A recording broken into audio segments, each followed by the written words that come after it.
Hello friends, Sarah Gaston here. Oh, hi. Hi. Sarah Gaston here. Listen, I don't know why sometimes my phone, oh hi, I should probably look over here. I don't know why sometimes my phone will do Facebook Live horizontally and sometimes it won't. Anyway, let me know if I'm not horizontal for anyway, if I'm sideways. Let me know if it's weird. I don't know what I can do about it. I'm not a big technical person. Anyway, welcome so much to another Facebook Live with yours truly, Sarah Gaston. I hope my microphone is turned on because I'm just chattering away. Anyway, whoever's hopping on first gets to tell me if anything strange is going on. Hello, how are you? Anyway, today I want to talk to you about a couple of things. Actually, I want to talk to you about place, and I want to talk to you about nudity. And so as always, I'm here to answer your questions, but I always like to warm up with a topic of my choice unless somebody has given me a question during the week. So I want to talk a little bit about, hey Christina, hey, somebody asked me about nudity today, and they wanted to audition for something, but they, thank you Christina, they wanted to know if it was okay for them to audition even if they are not willing to appear nude. And I have some mixed feelings about this because fundamentally I believe in being honest and straightforward. If you've been in any of my classes, you know that that is something that I can't always help. I will tell you the truth as I see it. Yeah, so here's the thing. I have known people who have gone in and auditioned for roles that required nudity and then gave a really great audition and then said, oh, FYI, I'm not going to take my top off. And they found something for that actor to do in that movie anyway, because they liked them and they thought they did a good job. I have also known it to backfire because if they do really like you for the role and they're assuming that you're agreeing to do the nudity if you audition for the role when they're very clear about that in the specs, then it feels a little like, oh, you lied, right? The other thing is, you know, some people kind of think that, well, as long as, you know, I haven't signed the contract and it's not the first day on set, I can always back out. So we just, in my opinion, this is my opinion only, we start to get into a little bit of an ethical quandary. And so really what you're going to have to ask yourself is, you know, is being deceptive something that you are comfortable with or something that you can live with? That kind of goes against my grain. So I'm usually pretty direct. And I would say a good compromise might be, especially if you want to get in front of a particular casting director, I think a really good compromise might be to just put there somewhere in the notes, like, I would love to be involved in your project. However, you know, posing nude is not something I'm comfortable with. But I hope to work with you. Something along those lines, so that you are being honest. You're still getting your audition in, you know, you're still getting in front of that casting director should they choose to watch it, but you're not being sneaky. So anyway, that is my opinion on nudity. Okay. The other thing I want to talk to you about today is, and by the way, if you did not watch my video that I released this past week on how much should I do in an audition, I would suggest that you watch that, because I get asked this question a lot, like, oh, I got this script and I'm not sure if I should do all this action. And I address that at great length in that video. So it's on my YouTube channel, check it out. Hello, Jay Corey, lovely to see you. The other thing I want to talk to you about today is using place as another character in the scene. And I bring this up because, you know, as always, if we tackle something pretty darn juicy in the Tuesday night class, I want to talk about it the next day, because it usually foments a discussion that I think is going to be helpful for the rest of you guys. And place is something that is often overlooked or ignored when I work with actors in scene work, whether it's they come in for an audition and they ask me to put them on tape, or sometimes it happens in class, sometimes it happens in a private session. But you know, one of the key questions that I tell actors always to ask yourself, when you're doing a scene breakdown is, where am I? Okay? Because if a sense of place affects what, how you behave, how you experience the environment. Carlos, how have you been, my friend? So your video is on the way, by the way. So anyway, it can really affect you. And so if you live in a climate like Texas, okay, you know what it's like during the summer, okay? It's over 100 degrees. When you walk outside, right, you feel completely differently. Like if you come in from a nice air-conditioned place and then you walk outside, it like immediately saps your energy, right? Sometimes literally I'll be taking a shower and then I get out of the shower and it's like, why am I sweating? I literally just got out of the shower, right? I mean, it can feel like a damp blanket has just been thrown on you, you know. If you live in a climate that gets very hot, but is dry, like, you know, California or New Mexico, it can feel like you just walked into a hairdryer, you know, like on a hot setting, because it's dry, but it's hot and it blows, you know. All these things affect our mood, right? It affects how we experience the environment. If you walk outside on a really cold day, it affects your environment. God knows when we had the grid breakdown and, you know, people were without heat, or people were without running water, or people, you know, couldn't flush their toilets without going to the lake or the pool to get water. True story, people. If you weren't in the Texas area for the power grid failure, you know, this is the type of stuff people were doing. That affects you, right? So next time you get a script, pay attention to where things are happening, right? Is it a familiar place? Is it a police interrogation room? Is it at a friend's house? Is it at your own house? Is it in a library? Is it a restaurant? All these places call for us to behave differently. Is it a funeral? Is it at church? Is it at a gala? You know, hey, Joseph Jones. Hey, Patrick Barnett.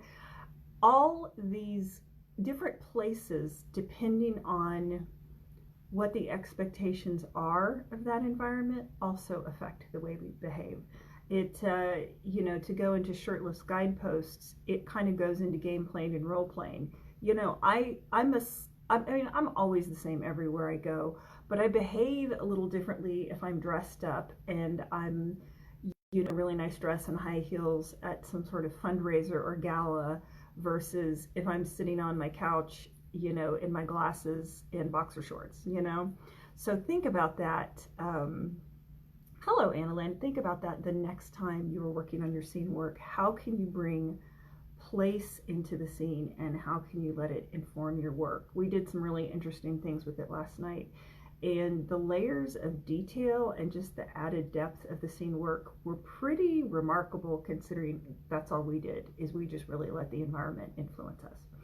Anyway, I hope that's helpful. I'm not seeing any questions, and that's okay. I'm going to talk a little bit and kind of wrap up, but if you still have time, if you want to drop some questions in the comment section. If not, that's okay. I won't keep you, because as I say every week, I believe time is our most valuable and non-renewable resource, and I don't want to waste yours by just listening to myself talk. So, but feel free, if you still have a question, to drop it in the comments. And let's see, if you don't already, I suggest you subscribe to my YouTube channel, because every week I share a new video with something like this, like a tip about how to use place in your scene work, or something about the business of acting as well. That is one of the things that I'll be honest, I'm really, really committed to, because when I got out of college, you know, I went to school and I majored in theater, and I had this remarkable training, and I had no idea how to navigate the practical business of being an actor. So one of the things that I really want to offer people as a mentor is helping you develop your craft, but also helping you navigate the nitty-gritty. So a lot of my videos are kind of business related, because that's important to understand as well. Let's see, and also I would suggest subscribing to my email list, because there are things I share in the email list that I don't share anywhere else. Oh, a question has popped in. If a headshot resume is our calling card, is it still needed for voiceover work? I would say the most important thing for voiceover work would be a voiceover demo reel, because it doesn't matter what you look like. I think if you are auditioning for a very, very specific thing, I mean, it's been a long time, but I have gone to auditions for voiceover where I actually needed like an anime resume. But I would say your number one calling card for voiceover work is going to be a good voiceover demo reel. And yes, a reel is enough. And now here's the thing, I would still keep track of all of your work. So if you've done voiceover work, you want to include that. You want, even if it's just kind of in biography form, include that you have done voiceover work, because they can get an idea of the types of things, that you are able to do. Doing voiceover for like a radio spot is different than doing characters for anime, for example. But at the end of the day, your voice is what they hear in their head to sell the product or not. So that's my opinion on voiceover stuff. And this voiceover auditions that I go on primarily, or submit for, okay, because we're not going in the studio right now, but the stuff that I'm submitting for right now, they just want, the reel is what's submitted initially by the agency, but when I'm actually called to audition, they don't ask for a headshot or a resume. So Joseph Jones asks, Sarah, with you, okay, I think there's a typo here, so let me try to understand what it says. When you do an audition for a part and you go from crying to mad in one shot, just wondering. Joseph, I don't quite understand the question. If you could clarify a little bit, that could be helpful. Yeah, because I can guess at what you're asking, but I'm not quite sure. So yeah, if you can just maybe clean up the grammar a little bit so that I understand what you're saying, that would be helpful. Anyway, because I do want to answer your question. So let's see. Yeah, okay. Oh, I'm here every Wednesday to do my Facebook Live. And what else do I want to tell you guys? Oh, yes. If you're in the Houston, Texas area, I do have an improv and comedy workshop coming up at the end of April. All the information can be found on my website. Improv is huge. It's really so important for commercials, because so many commercials are improv based. And I have found with my improv work, it just informs my regular acting, because it teaches me to really listen and to really focus on the other person, and to kind of sense viscerally what the kinetic interaction is between us, so that I'm not just like, oh, you said your line. Oh, okay, now I'm going to say my line. I'm actually really, really listening and reacting to the other person. So improv is super important. I have a couple of digital offerings right now. I have one, the Ultimate Script Analysis course, everything you need to know about analyzing a script from A to Z. That can also be found on my website. And I also have a tutorial on crying on cue. I offer 4 tried and true ways on how to turn on the waterworks, if that is something you struggle with, crying on camera. Many people do, some people don't. And if you're somebody who doesn't, well then, mazel mazel. Anyway, let's see. Oh, okay. Clarification from Joseph. Let me try this again. We say here in Canada, what is the difference between doing a part with sadness or anger? Well, here's the thing. I would say both of those come from an unmet need. So the source is the same. The trunk is an unmet need, and it can manifest on this branch as sadness and this branch on as anger. I would say, just as a general rule, an audience can't really take us yelling at them or just take a lot of, blasting anger. So, I would say if you feel that a character is angry, you want to be careful about making it sort of loud, explosive anger for an extended length of time. But that has a lot to do with the way the script is written, or just the general direction of either the audition scene or the director to which way that is that unmet need is going to manifest itself. And I'll give you an example just from my own experience. Years ago, I auditioned for a show, and my character was engaged to a man who she loved and who was a good man and who kind of became infatuated with a neighbor of his. And one of the audition scenes was me taking off his glasses and trying to see if like I recognized him. I mean, not in a literal sense, but just to like, are you the man I fell in love with? And I made the choice that it was more of a she was just sad. She was sad because she felt like something in the relationship had been broken. But apparently a lot of the other actors that auditioned for the same role made the reaction very angry. And I think they're both valid reactions to disappointment. I think though anger can be an obvious choice, and so not always the best choice, or sorry, not always the most interesting choice, because we can empathize with sorrow, but anger can kind of turn us off. And so I ended up, booking that particular play, and one of the things that the director said was, everybody else made these really angry choices, and the way you approached it as this kind of broken moment was just kind of so heartbreaking and interesting, right? As opposed to just being a shrill, angry, woman scorned. So, and that wasn't a calculated risk on my part. That just seemed like the appropriate reaction in that moment, and so that's what I went with. So I don't know, I feel like that might be a long-winded answer, but I think it really has a lot to do with so many other factors, like how does that character normally deal with things? Is lashing out the way they express hurt, or is sorrow the way that they express hurt? So I would say there are a lot of factors to consider, but they have the same root cause. So Annalyn, yes, I agree. Yeah, more relatable. Yeah, because then you empathize with her.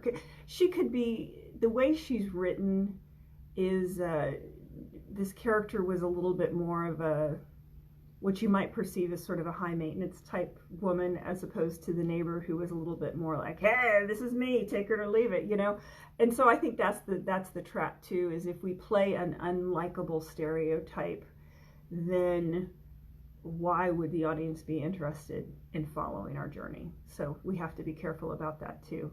You're welcome, Joseph. Yeah, I think that was a really interesting question. So thank you for bringing that to us today.